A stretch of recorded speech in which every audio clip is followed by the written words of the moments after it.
देख रहे हैं राहिल अनवर के साथ एसआर न्यूज़। चलिए, एसआर न्यूज़ एक विशेष कार्यक्रम प्रस्तुत कर रहा है जिसका नाम है पंचायत का महायुद्ध। चलिए, आज हम बैसा प्रखंड के बलवा गोस्तरा पंचायत पहुंचे हैं, जो कि देखा जाए कि पंचायत चुनाव अब सरगर्मी पर है और जिस तरह से जो मुखिया के भावी प्रत्याशी हैं उनका भी दौरा जारी है। इसी बीच आज हमारा भी दौरा जारी है। आज हम पहुंचे हैं बलवा गोस्तरा पंचायत के खटारो गांव और यहां पर हमारे जो कि मुखिया के भावी प्रत्याशी हैं नादिर परवेज उर्फ राजा, और उनसे आज मेरी खास बातचीत होगी। चलिए, आज हम उन्हीं से बातचीत करते हैं और चलिए उसी का आपको कार्यक्रम दिखा रहे हैं राहिल अनवर के साथ एसआर न्यूज़। हाँ सर, एसआर न्यूज़ में आपका स्वागत है सर। बहुत बहुत शुक्रिया राहिल भाई, आप इतने दूर से, हालांकि आप मेरे पंचायत में ही हैं, लेकिन जब आपका घर जाना पड़ता है तो बहुत ज़्यादा घूम के जाना पड़ता है और इस टाइम में आप नदी पार करके आए हैं। आपका बहुत बहुत शुक्रिया। चलिए सर, आपका भी बहुत बहुत धन्यवाद कि आपने हमको इस एसआर न्यूज़ को अपना टाइम निकाल करके टाइम दिया। सर, आपसे मेरी ये सवाल है कि आपने 2016 में भी चुनाव लड़ा, जो कि मुखिया का पहली बार आए और कुछ वोटों से आप हार गए, तो मतलब इस बार फिर मुखिया में आना चाहते हैं 2021 में, 5 साल बाद। तो आप मतलब वहाँ क्या कमी रही कि उस बार 2016 में आप हार गए? 2016 का चुनाव हमने अपने तरफ से पूरी कोशिश की चुनाव जीतने का, और ये हार का डर आपके जीत के लक्ष्य को कमज़ोर बना देता है। तो वो डर, कभी हारने का डर था भी नहीं। लोगों ने पुरजोर मेहनत किया मेरे लिए, और अगर हार भी गए चुनाव तो उस वक्त का सबसे पॉपुलर अगर कोई नेता था या फिर पॉपुलर उम्मीदवार था, तो पॉपुलर लोकप्रियता के नाम पे मेरा नाम सबसे ऊपर रखा जा सकता है।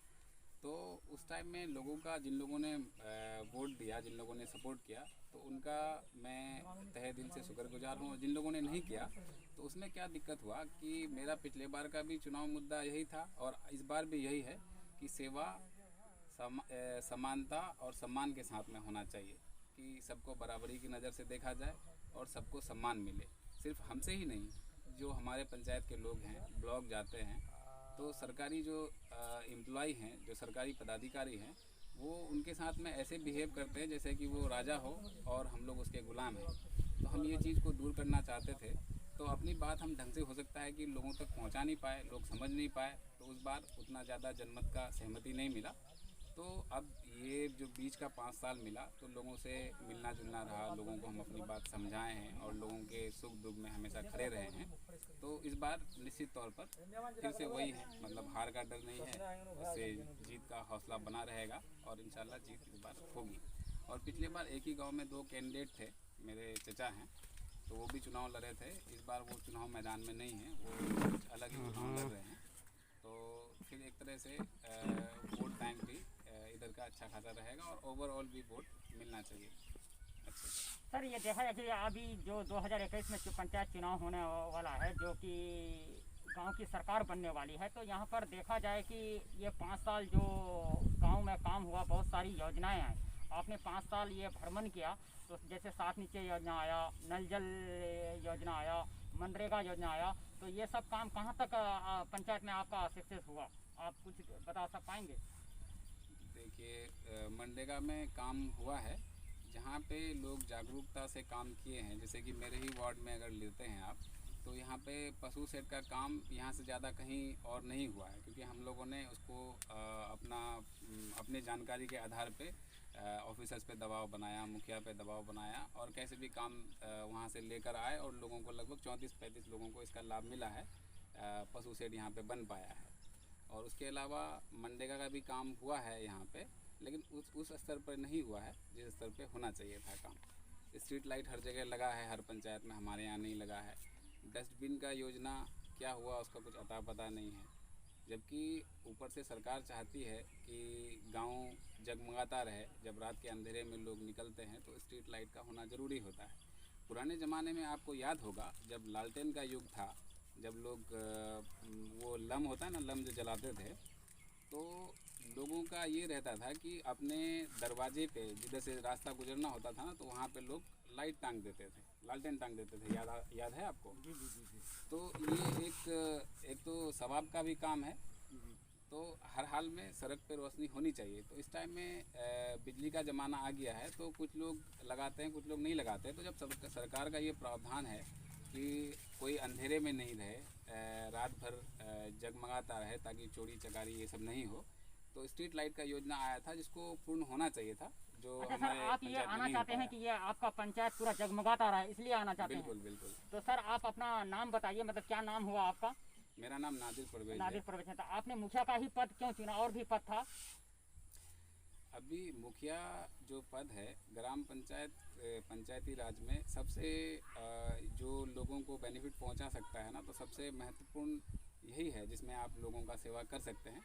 सेवा तो आप और पदों में भी कर सकते हैं। सरपंच के पास आप सर पंचायत चुनाव में इसलिए आना चाहते हैं कि गांव या आपके पंचायत में जितने भी गरीब तबका के लोग हैं या कुछ जो भी हैं उसको योजनाओं का लाभ मिल सके, इसके लिए आप अपनी पंचायत में विकास कराना चाहते हैं? देखिए, मैं आपको बताना चाहूँगा कि सरकार जब एक बच्चा पैदा होता है, पैदा होने से पहले भी जब एक लेडी प्रेग्नेंट होती है ना, तो उस टाइम तक आंगनबाड़ी केंद्र में उस लेडी को बैलेंस डाइट दिया जाता है, खाने पीने का सामान उस टाइम में दिया जाता है। जब वो बच्चा पैदा होता है तो पैदा होने के टाइम में भी सरकार हॉस्पिटल का खर्चा उठाती है, उस बच्चे के पोषण के लिए पैसा देती है। वो थोड़ा और बड़ा होता है तो आंगनबाड़ी केंद्र में उसको दूध मिलता है, खाने पीने का सामान मिलता है। फिर वो और बड़ा होता है तो आप ये मानिए कि जब इंसान मरता है ना, बच्चा जब पेट में है और वही इंसान जब मरता है तो कफन तक का पैसा सरकार देती है। तो इस बीच में अगर कोई किसान बनता है तो किसान को फ़ायदा सरकार पहुंचाती है, फसल क्षति हुआ उसका पैसा देती है। बकरी पालने के लिए अलग योजना है, पशु शेड के लिए शेड बना रही है। तो सरकार तो कहीं भी पीछे नहीं है। आप MP MLA का काम है बड़े बड़े योजनाओं को, बड़े बड़े चीज़ों को विधानसभा में, लोकसभा में रखना, लेकिन मुखिया का काम ये है कि उन योजनाओं को लागू करना। लेकिन यहाँ पे मुखिया पता नहीं क्यों नहीं करते हैं इस चीज़ को, चाहे तो जानकारी का अभाव है या लोगों को आगे आने नहीं देना चाहते हैं। मुखिया के अंदर इतना पावर है, मतलब इतना वो योजनाओं का लोगों को लाभ दिला सकते हैं कि एक एक घर को मुखिया से, मतलब पंचायती राज का लाभ मिल सकता है उसको। आप भी समझिए ना, यहाँ पे जितने बेरोजगार बच्चे हमारे वो जाते हैं मेरठ, दिल्ली, पंजाब कमाने के लिए, कितने पैसे कमाते हैं? 10,000 रुपया उनको सैलरी मिलता है, 5,000 रुपया वो घर भेज पाते हैं, 5,000 रुपया वहाँ पे सर्वाइव करने के लिए भी चाहिए। अभी अगर आप फार्मिंग का काम लें, तालाब है, मछली पालन, जिसके पास ज़मीन है नहीं है तो वो शायद तालाब वाला योजना ना भी कर पाएँ। लेकिन जो ज़मींदार लोग भी हैं उनको भी मैंने बाहर जाते हुए देखा है, यहाँ पे वो नहीं कर पा रहे हैं। यानी मुर्गी आप पालन ये का चाह कार्यक्रम रहे हैं सर कि जो यहाँ पर शिक्षित लड़के हैं कि वो अपना यहीं पर कोई रोजगार करे पंचायत के द्वारा, लेकिन उस शिक्षित युवाओं को यहाँ पर रोजगार नहीं मिलने के कारण वो दिल्ली, मेरठ, पंजाब जा रहे हैं, ये आप दूर करना चाहते हैं? बिल्कुल बिल्कुल। और ये है ना, ये सपनों की दुनिया में बात नहीं कर रहे हैं, ये हर हाल में यहाँ पे हो सकता है जी। यहाँ पे आप देख रहे हैं ना, बकरी पालने का योजना है, जो अगर अभी सब लोग बकरी पाल रहे हैं, 4, 5, 10 बकरी पालते हैं। गरीब आदमी के पास वही पूंजी रहता है, वो बेच के बीमारी से इलाज करा लिया, कभी कोई ज़रूरत पड़ा तो बकरी बेच लिया, काम कर लिया। उसको अगर सरकार मदद पहुंचाए, जबकि सरकार मदद पहुंचाती है लेकिन मुखिया उसको बेनिफिट नहीं दिला पाता है। सर यहाँ देखा जाए कि जो भी योजनाएं होती है यहाँ पर जनता, यानी जनता के हवाले से सूचना मिलती है कि आगे योजना लेने से पहले उनको पैसा खर्च करना पड़ता है, 1 लाख 1.5 लाख। इसी के कारण में ये शिक्षित जो बेरोजगार लड़के हैं वो ले नहीं पा रहे हैं। तो इसमें क्या ये है? देखिए, आजकल दलाली इतना आम हो गया है कि लोगों को उसका फ़र्क नहीं पड़ता है कि बकरी पालन रहते या कोई भी योजना रहते, फलना जन पैसा मांग ले, मुल्ली तो उड़ा तो जाए छिल दुए होलतन जान। मतलब इतना ज़्यादा आम हो गया है कि ये चीज़ अब किसी को खलता नहीं है। दलाली इतना ज़्यादा आम हो गया है इस टाइम में हर पंचायत में। तो उस चीज़ को दूर करने की ज़रूरत है। किसी ना किसी को तो आगे आना पड़ेगा। एक बार, पहली बार में दिक्कत होगा, हमको भी दिक्कत होगा। दलालों के मुँह पे जब तमाचा पड़ेगा तो उनको तो दर्द होगा ही। तो वो लोग, दलाल लोग जो होंगे, तो उनकी दलाली ख़त्म होगी। जो लोग इस काम को अपना प्रोफेशन बना लिए हैं तो उनको भी हम दावत देंगे कि आइए, आपके लिए भी काम है, आप भी काम करके मेहनत करके खाइए, मुर्गी पालन कीजिए, फार्मिंग में सरकार मदद कर रही है, वो करिए। बहुत कुछ है आपको करने के लिए, सरकार लोन देती है, उसके लिए आपको मेहनत करना होगा। गाय पालने के लिए देती है सरकार पैसा, उसमें सब्सिडी देती है। तो किसी को गलत तरीके से पैसा कमाने का ज़रूरत नहीं है। सबके लिए योजना है, सब कोई अपना पैसा कमा सकता है। अच्छा सर, आप जैसे देखिए यहाँ पर हमारे जो कि बलवा गोस्तरा पंचायत बैसा प्रखंड से एक नादिर परवेज उर्फ राजा भाई हैं, वो शिक्षित युवाओं को रोजगार देना चाहते हैं कि वो शिक्षित युवा दिल्ली, मेरठ, पंजाब न जाएं। और पंचायत में भी इस तरह का काम है कि वो मछली पालन, गौशाला पालन, बकरी पालन ये सब का कार्य कर करके अपना अच्छा खासा बेनिफिट कमा सकते हैं, 50 से 60 हज़ार रुपया महीना कमा सकते हैं। उनकी ये सोच है, यही सोच करके वो पंचायत चुनाव में आना चाहते हैं। चलिए पंचायत चुनाव में उनसे पूछते हैं कि उनके पंचायत में कितने वार्ड हैं, कितने गाँव हैं। चलिए उनसे ये खास बात करते हैं। हाँ सर, ये देखा जाए कि आपके बैसा प्रखंड के बलवा गोस्त्रा पंचायत में कितने वार्ड हैं? 15 वार्ड हैं। 15 वार्ड हैं। और गाँव? गाँव 12 है। 12 गाँव है। तो इसमें ये देखा जाए कि यहाँ पर बहुत सारे कैंडिडेट हैं जो कि अपना दावा पेश कर रहे हैं। तो इसमें आप जनताओं से मिले और जनता की क्या सोच है आपके तरफ? देखिए, जनता से तो पहले अपील करना चाहेंगे कि आपने सबको मौका दिया है। जो भी कैंडिडेट्स, अभी कुछ लोग डिक्लेयर हुए हैं, कुछ लोग नहीं भी हुए हैं, लेकिन अनुमान लगाया जा रहा है कि इसमें लगभग 6 कैंडिडेट होंगे मुखिया उम्मीदवार आपके यहाँ से। हाँ, अनुमान ऐसा है लोगों का, हमने भी सुना है। तो संभावित उम्मीदवारों में जैसे जो सिटिंग कैंडिडेट हैं जुनेद भाई, वो रहेंगे ही रहेंगे। लोगों ने उनको 2 टर्म या 3 टर्म शायद मौका दिया है, 3 टर्म मौका दिया है। उनको भी देखा है। एक अखलाक भाई भी बने थे एक बार, उनको भी लोगों ने देख लिया है। और जहांगीर भाई को लोगों ने सरपंच बना के 5 साल देख लिया है। और एक अंकु हैं नवल दास, तो वो भी 5 साल सरपंच रह चुके हैं।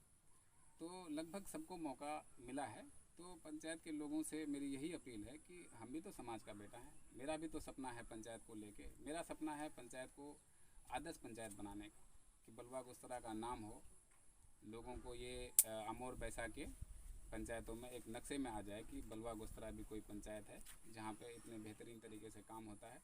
वहाँ के लोगों को ऑफिसर्स इज्जत देते हैं अगर कोई ब्लॉक में जाता है। क्योंकि मेरा दायरा, हम चाहेंगे कि भाई अमोर बैसा क्या, मतलब हर जगह लोगों को रिस्पेक्ट के साथ सेवा मिले। लेकिन मेरा जितना दायरा है जहाँ पे हम कर सकते हैं काम, तो उसी का वादा आपसे करते हैं। तो मेरा ये वादा है कि कोई भी बलवा गोस्त्रा पंचायत का आदमी ब्लॉक में किसी भी काम के लिए जाएगा तो उतना वहाँ पे बना दिया जाएगा कि यहाँ के लोगों को रिस्पेक्ट के साथ बिठाया जाएगा और उसका काम पहले किया जाएगा। और मेरा क्या है कि जैसे आप जाते हैं मोटेशन के लिए, पेपर तैयार करते हैं, इस ऑफिस में दौड़ते हैं, उस ऑफिस में दौड़ते हैं, आधार कार्ड बनाना है, राशन कार्ड के लिए दौड़ते हैं। तो मेरा, अगर हमको पब्लिक मौका देती है तो हम चाहते हैं कि हम यहीं पे ही एक अपना यूनिट बिठाएं, सिस्टम बिठाएं और यहाँ पे उसका सारा काम कर दे। जो भी पेपर का काम है ना, सारा काम यहाँ पे कर दे। उसको सिर्फ एक ही टेबल में जाना है, वहाँ पे अपना पेपर जमा करना है, वहीं से उसका काम हो जाना है। ये हम चाहते हैं लोगों के लिए करना, कि ज़्यादा मुशक्क़त नहीं करना। जब लोगों ने चुन लिया काम करने के लिए किसी को, क्योंकि हमको तो मजदूरी करने के लिए चुना है ना। मुखिया तो राजा नहीं होता है। मुखिया राजा होता है क्या? लेकिन पहले हमने देखा जिसको भी जिताया तो उसने अपने आप को राजा समझा। समानता का बात यह है कि सबको समान नज़रों से देखें और मुखिया खुद को सेवक समझे कि हम नौकर हैं, हमको मजदूरी के लिए 5 साल के लिए रखा गया है, हम अच्छे से काम नहीं करेंगे, हमको हटा दिया जाएगा। तो ये सोच के साथ काम करने की ज़रूरत है कि जहाँ लोगों को ज़रूरत है रात के 12 बजे आप उठ के जाइए, या अगर आपको वो बुलाते हैं अपने घर पे किसी काम के लिए तो आप खुद जाइए, वहाँ पे उनका काम करके दीजिए। इस काम के लिए मुखिया को चुना जाता है। जी, तो आप यानी बलवा गोस्त्रा पंचायत में लोगों की सेवा के लिए ही आप मुखिया में आना चाहते हैं और मुखिया का पद चुने हैं? बिल्कुल बिल्कुल। अच्छा सर, ये सूत्रों के हवाले से ये खबर आई है कि आपके दादा जो थे वो MLA थे और आपके पापा जो थे वो जिला परिषद से थे। तो आपके दादा का क्या नाम था और वो सही MLA थे क्या? जी, वो नजमुद्दीन नाम है, उनका नाम था जी। तो उनके बारे में बहुत सारी कहानियाँ हमने बचपन में सुनी कि वो एडमिनिस्ट्रेशन को किस तरीके से हैंडल करते थे, बाकी लोगों के लिए किस तरीके से वो जान निछावर करते थे। तो उस टाइम में जब मेरे दादा का दौर था तो उस टाइम में लोग क्या नाम हुआ आपके दादा का? नजमुद्दीन नाम था। नजमुद्दीन MLA। जी, तो उस ज़माने में क्या होता था कि लाल टोपी जो होता है ना, चौकीदार पुलिस, ये सब जब आता था ना तो लोग गांव का गांव खाली करके चले जाते थे। तो मैं ये बात इसलिए नहीं कह रहा हूँ कि वो मेरे दादा थे, वो हमको लगता है कि जब सुना है फिर। हाँ, सुना है। जी। तो मैं उनकी तारीफ में ये बात इसलिए नहीं कह रहा हूँ कि वो मेरे दादा थे, मैं इसलिए कह रहा हूँ कि जब किसी भी इलाके में किस तरह की ज़्यादती बढ़ती है तो अल्लाह ताला खुद से ही एक आदमी को वहाँ पे उतारता है ताकि आप लोगों को जागरूक कर पाएँ, उनके लिए आप सामने खड़े हो पाएँ। तो उस टाइम में मेरे दादा उनसे एडमिनिस्ट्रेशन को टाइट होकर रखते थे। ये वाला बात हमने बहुत लोगों को कहते हुए सुना है कि एडमिनिस्ट्रेशन उससे डरती थी। तो आपके पापा भी मतलब जिला परिषद थे क्या? क्या नाम है हाँ। आपके पापा का? जावेद प्रकाश। जावेद प्रकाश, जी। वो जिला परिषद रहे बलवा गोस्त्रा पंचायत से, पैसा हाँ, प्रखंड से। वैसा प्रखंड से रहे। जी, तो इस बार आप 2021 का जो पंचायत चुनाव होने वाला है, इसमें आप मुखिया के पद में आना चाहते हैं। जी। तो जनताओं से क्या अपील करना चाहते हैं सर कि मतदान के लिए? मतदान के लिए मैंने अभी आपसे बोला था कि मेरा आदर्श पंचायत बनाने का सपना है पंचायत को, कि पंचायत ऐसा हो कि पूरे अमौर बैसा में उसका नाम हो कि बलवा गोस्त्रा पंचायत कोई जगह है। तो इसको आदर्श पंचायत बनाने का आप है ना मेरे इस पे देखिएगा कि मेरा जितना छोटा दायरा है, क्योंकि मेरे पास अभी कोई पावर नहीं है, हाथ में कागज़ कलम नहीं है। आप गांव का दौरा कर रहे हैं, आप हर गांव को देख सकते हैं और घटारो गांव को भी देख सकते हैं। मेरे हिसाब से यहाँ पे जितना डेवलपमेंट का काम हुआ है तो वो नहीं लगता है कि कहीं पे हुआ है। आप नज़र करिए, ये गांव के चारों तरफ से रोड है, एक बड़ा सा रोड देखते हैं आप जी। तो ये काम क्रेडिट लेने के नियत से नहीं कह रहे हैं, लेकिन तस्लीमुद्दीन के टाइम में मेरे अब्बा ने ये सर्वे करके ये वाला काम करवाया था। उसके अलावा जो छोटा छोटा योजना है, ये काम हमने खुद जिला परिषद के फंड से किया था, पीसीसी से लिया, फिर आगे ये वाला काम हुआ है। तो कोई भी प्रतिनिधि रहा हो, लेकिन हम लोगों ने उसको करवाया है ढंग से काम। आप अगर गांव के चारों तरफ घूमेंगे तो आपको पशु सेट दिख जाएगा जगह जगह पे। तो हम लोग यहाँ पे हैं तो उस काम को किसी से भी, चाहे कोई भी प्रतिनिधि रहे, हम लोग हर हाल में उस काम को करवा लेते हैं। तो मेरा ये सपना है कि जब मेरे हाथ में कागज़ कलम रहेगा तो कोई भी गांव नहीं छूटेगा जहाँ पे लोगों को कीचड़ से जाना पड़ेगा। हर जगह बढ़िया रोड बनेगा, क्वालिटी का काम होगा, स्ट्रीट लाइट लगेगा, जो कि लग जाना चाहिए था नहीं लगा, और लोगों को जो भी सरकारी योजना है उसका लाभ ज़्यादा से ज़्यादा दिलाया जाएगा। तो मेरा तो यही अपील है कि हमने आपको बताया कि सबको मौका दिया है आपने, यहाँ के जनता से मेरा अपील है कि आप लोगों ने तो सबको मौका दिया है, हम भी तो समाज का बेटा है। मेरा भी सपना है पंचायत को आदर्श पंचायत बनाने का। आपने तो सबको बनाकर देख लिया है, एक बार हमको भी तो मौका देना चाहिए, हम भी तो आपके बीच में हैं, सेवा तो कर ही रहे हैं। ये हमारे थे जो आपको बताते चले कि ये बैसा प्रखंड है जो कि बलवा गोस्त्रा पंचायत है। ये एक ऐसा युवा नेता आए हैं आपके सामने में जो कि बलवा गोस्त्रा पंचायत से, कि उनके दादा अमौर विधानसभा से एमएलए थे और उनके पापा जो हैं क्या कहते हैं जिला परिषद थे, बलवा गोस्त्रा पंचायत से के उम्मीदवार जिला परिषद भी बने हैं। और वो युवा उनके पोते और उनके बेटे, जिला परिषद के बेटे और एमएलए साहब जो थे, उनके पोते आपके बीच में जो कि मुखिया के चुनाव में आना चाहते हैं। और उनको बलवा गोस्त्रा पंचायत आदर्श पंचायत बनाने का सपना है। और ये सभी से अपील करते हैं पंचायत वासियों से कि हमें एक बार मौका दिए, सबको मौका दिए और हमको भी एक बार मौका दें। और चलिए उन्हीं से बात करते हैं कि आप 5 काम जीतने के बाद क्या क्या करेंगे। आप 5 काम क्या क्या करेंगे सर?